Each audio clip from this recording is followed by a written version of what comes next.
Hello friends, welcome back to English with Asha ma'am. आज मैं आपके लिए एक स्टोरी लेके आई हूँ जिससे आपको मोटिवेशन मिलेगा और साथ ही नए वर्ड मीनिंग्स, प्रोनाउंसिएशन और ग्रामर सीखने के लिए मिलेगा। तो एक एक वर्ड का मीनिंग भी आपको बताऊंगी। और इस चैनल पे अगर आप नए हैं तो रोज़ यहाँ पे पैराग्राफ्स, स्टोरीज या English grammar related videos post किए जाते हैं। अगर आपको पसंद आते हैं तो you can consider subscribing to the channel. और पसंद आते हैं वीडियोस, प्लीज़ लाइक ज़रूर कीजिएगा और शेयर कीजिएगा। तो आइए शुरू करते हैं। The brave sparrow. स्पैरो एक चिड़िया का नाम है, गौरैया बोलते हैं उसे। और ये नाउन हो गया। तो कैसी है ये गौरैया? ब्रेव है, बहादुर है। तो बहादुर उसको डिस्क्राइब कर रहा है, वो एडजेक्टिव है। नाउन को डिस्क्राइब करने वाले वर्ड्स एडजेक्टिव कहलाते हैं। यहाँ पे द इसलिए यूज हुआ है क्योंकि एक स्पेसिफिक गौरैया की बात हो रही है जो ब्रेव थी, साहसी थी। तो जब हम स्पेसिफिक या पर्टिकुलर चीजों की बात करते हैं तो आर्टिकल द लगता है नाउन के आगे। ठीक है, तो ये नाउन हो गया, एडजेक्टिव है, और ये है article the. The brave sparrow, एक बहादुर गौरैया। Once there lived a timid sparrow named Birdie. जो भी डिफिकल्ट वर्ड्स हैं वो मैंने अंडरलाइन किए, आपको उसके मीनिंग लिख के बता दूंगी। तो वंस एक बार, रहती थी, यहाँ लिव्ड है, ईडी लगा हुआ है। वैसे लिव रहना और लिव्ड हो गया रहती थी। तो लिव्ड रहती थी, पास्ट टेंस में है। टिमिड, नाउ टिमिड जो है वो उसका मीनिंग होता है डरपोक। तो यहाँ पे लिख देती हूं मैं, डरपोक। और स्पैरो मीन्स गौरैया, यहाँ लिखा हुआ है स्पैरो, गौरैया। तो डरपोक स्पैरो। स्पैरो अभी आपको यहाँ बताया नाउन है, अगेन उसको डिस्क्राइब कर रहा है ये वाला वर्ड टिमिड, जिसका मतलब होता है डरपोक या कायर। तो timid sparrow named Birdie, Birdie नाम की, नेम्ड मीन्स नाम की। सो एक बार बर्डी नाम की एक डरपोक गौरैया रहती थी। Every day he watched in awe, इसको क्या बोलेंगे? Awe, AWE, awe, as other birds soared through the sky. Every day, हर दिन, ही वॉच्ड, वॉच का पास्ट टेंस हो गया वॉच्ड, वो देखा करती थी। इन ऑ, AWE, ऑ, इसका मतलब होता है कि हैरान होकर या किसी से प्रेरित होकर, आदर भाव से। तो वो किससे इंस्पायर हो रही है? He watched in awe as other birds, जब दूसरी बर्ड्स, चिड़िया, सोर्ड। नाउ सोर मीन्स ऊंची उड़ान भरना, और उसका पास्ट टेंस हो गया सोर्ड। सोर, सोर्ड, सोर्ड ये वर्ब है, तो इसका मतलब होता है ऊंची उड़ान भरना। Through the sky. Now through का मतलब है कि एक कोने से दूसरे कोने में, या आकाश में उड़ते हुए, ऊंची उड़ान भरते हुए जो गौरैया है वो देखा करती थी इन और, हैरान होकर, दूसरी चिड़ियाओं को ऊंची उड़ान भरते हुए। यहां पे हो गया अब ये दो, ये है थ्रू, ठीक है, थ्रू, और ये है दो। दो मीन्स हालांकि, ये कंजंक्शन होता है। Though Birdie longed to join them. तो दो मीन्स हालांकि, यहां लिख लेती हूं, हालांकि बर्डी जो है लॉन्ग्ड टू। नाउ लॉन्ग्ड, ये इसका मतलब हो गया कि वो इच्छा जताती थी या उसकी चाह थी। तो चाह होना किसी चीज की, उसको कहते हैं लॉन्गिंग फॉर, या चाह होना। ठीक है, चाह का भाव। तो लॉन्ग्ड टू ज्वाइन देम, तो उनको ज्वाइन करना, उनके साथ उड़ना, ये वो चाहती थी। हालांकि बर्डी चाहती थी उनको ज्वाइन करना, उनके साथ मिलके उड़ना। Fear held him back. Now जो ये हेल्ड बैक है ये एक फ्रेजल वर्ब है। ठीक है, फ्रेजल वर्ब, और यहाँ बीच में हिम आया है, तो हेल्ड हिम बैक मतलब उसको, उस गौरैया को हेल्ड बैक। तो ये जो फ्रेजल वर्ब है वो होता है होल्ड बैक, उसका पास्ट टेंस हो गया हेल्ड बैक, जिसका मीनिंग है रोकना या हेजिटेट करना, झिझकना, हिचकिचाना।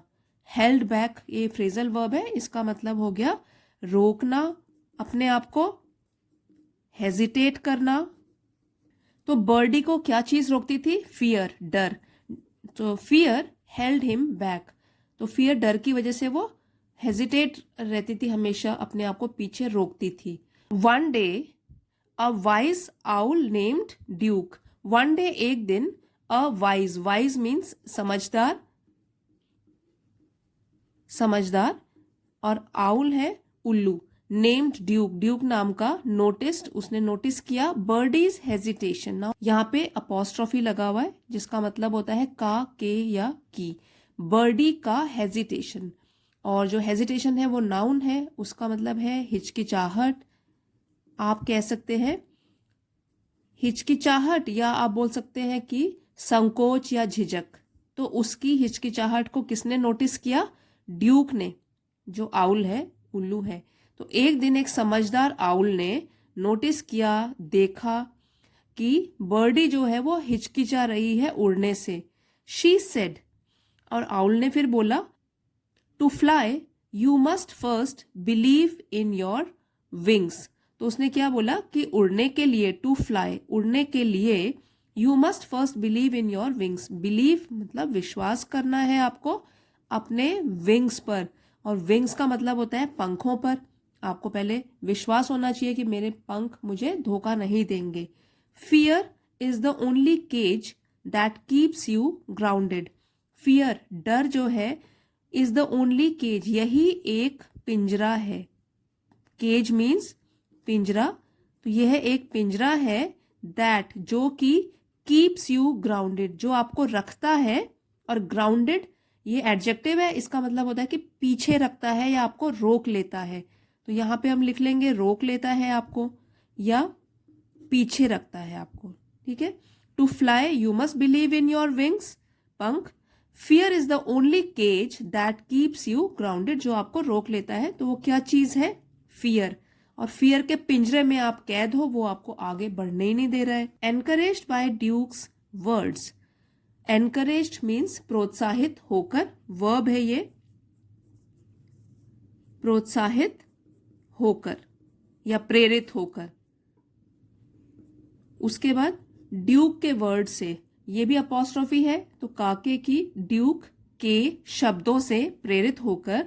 Birdie took a deep breath, Birdie ने ली, टेक का सेकेंड फॉर्म ऑफ वर्ब है, verb second form, take, took, taken second form है।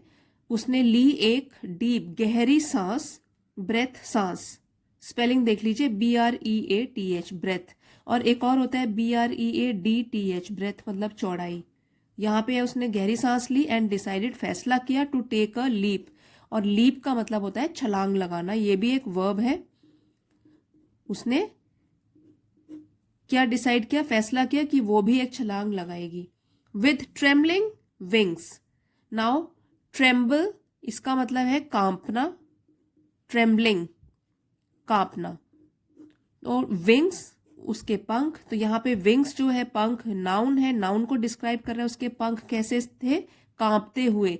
तो ये हो गया यहाँ पे एडजेक्टिव। अदरवाइज ये वर्ब की तरह भी यूज हो सकता है, इट्स विंग्स वर ट्रेम्बलिंग, ठीक है। लेकिन यहाँ पे ये किसकी तरह यूज है? एडजेक्टिव की तरह, क्योंकि नाउन को डिस्क्राइब कर रहा है, उसके पंख कांपते हुए थे। हम ये वर्ब की तरह भी यूज कर सकते हैं। विथ ट्रेम्बलिंग विंग्स, कांपते हुए पंखों से, he fluttered upwards. Now fluttered means फड़फड़ाना, जैसे पंखों की आवाज आती है, उसका उसके लिए ये वर्ड है फ्लटर, फ्लटरिंग साउंड, ठीक है। तो वो उड़ा, फ्लटर्ड, अपवर्ड ऊपर। तो देखिए ये है वर्ब फ्लटर, है ना, यहाँ पे ये वर्ब हो गया। वर्ब को और डिस्क्राइब कर रहा है ये वाला वर्ड अपवर्ड, कहाँ उड़ा? फड़फड़ाते, पंखों को फड़फड़ाते हुए ऊपर। तो ये हो गया एडवर्ब। जो एडवर्ब्स होते हैं वो वर्ब्स के बारे में और जानकारी देते हैं। तो with trembling wings he fluttered upward, ऊपर उड़ा। Breaking free from the invisible chains of fear. Now breaking free या ब्रेक फ्री, ये भी एक फ्रेज है, इसका मतलब होता है एस्केप, बच निकलना, या किसी के चंगुल से छूटना, या किसी की पकड़ से छूटना। तो आप यहाँ लिख सकते हैं कि किसी के चंगुल से छूटना, उसको कहते हैं ब्रेक फ्री। तो वो भी ब्रेक फ्री किससे हो गया? अपने खुद के डर से। Breaking free from the invisible chains of fear, chains, fear means डर, और चेन हो गया जंजीर। जंजीर, फियर डर की, इनविजिबल जो कि दिखाई नहीं देती, विजिबल वर्ड है उसमें इन लग गया प्रीफिक्स और उसने वर्ड इसका ऑपोजिट मीनिंग बना दिया, विजिबल जो दिखाई दे और इनविजिबल अदृश्य जो दिखाई ना दे। तो अदृश्य जो दिखाई नहीं दे रही थी, डर की जंजीरें, उससे वो फ्री हो गया और वो ऊपर उड़ने लग गया। As Birdie soared through the sky, जैसे ही बर्डी सोर ऊपर उड़ा, थ्रू द स्काई आकाश में, ही डिस्कवर्ड, नाउ डिस्कवर मतलब उसने खोज निकाला या उसको मिला, खोजा या उसको मिला, द जॉय, जॉय मीन्स खुशी, of overcoming his fears. Now overcome means किसी चीज के ऊपर काबू पाना, यहां पे काबू पाना। तो ही डिस्कवर्ड द जॉय, उसको खुशी मिली अपने डर पर काबू पाने की, खुशी मिली।